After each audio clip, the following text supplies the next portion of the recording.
At ngayong araw, pag-uusapan natin ay ang tatlong intensyon sa pagbabasa ng Biblia o Bible inspiration. At ang Bible verse naman natin ngayon ay mula sa 2 Timothy chapter 3 verse 16. Sasabi sa ating scripture ngayong araw na all scriptures is given by inspiration of God and is profitable for doctrine, for reproof, for correction, for instruction in righteousness. Keyword natin na patungkol sa inspiration na kapag sinabi natin inspiration sa mundo ay madalas natin gamitin ito sa context na na-inspire tayo kasi ang ganda ng sinabi niya o namomotivate tayo dahil sa kwento niya. Pero ayon sa Biblia, ang ibig sabihin ng inspiration is may napakabigat. Sa sinabi sa 2 Timothy chapter 3 verse 16 ay ibig sabihin ng inspiration of God ay literal na God breath. Ng Diyos at ibig sabihin ito, bawat salita sa Biblia ay galing mismo sa Kanya o sa hininga at sa Kanyang puso at sa isip at sa layunin ng Diyos. Hindi lang ito basta inspirational quote, kundi ito ay isang magandang kwento at ito ay mismo mga salita ng Diyos para sa iyo at para sa atin. At ngayon ay babahagi natin ang intention kung bakit natin binabasa ang Biblia, especially in light of this divine inspiration. The Bible is the faithful copy of the original. Una dapat natin maunawaan ang Biblia at how natin yan ay hindi basta magawa ng tao lamang.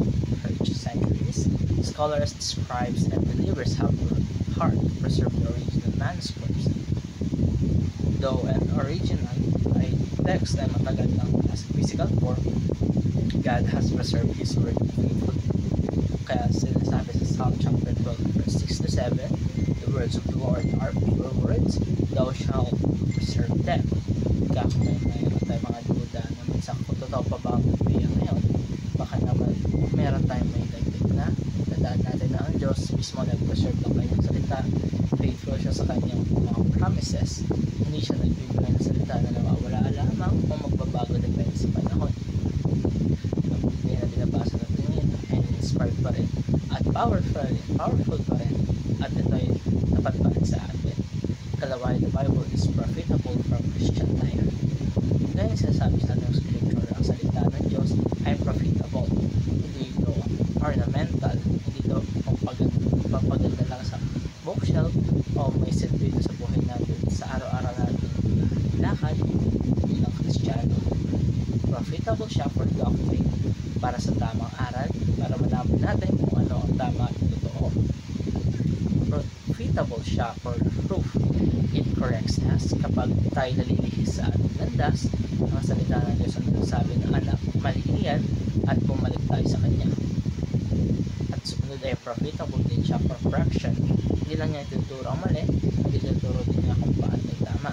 At higit sa lahat ay for instruction in righteousness, para turuan tayo kung paano mamuhay na may kamanalan at integridad.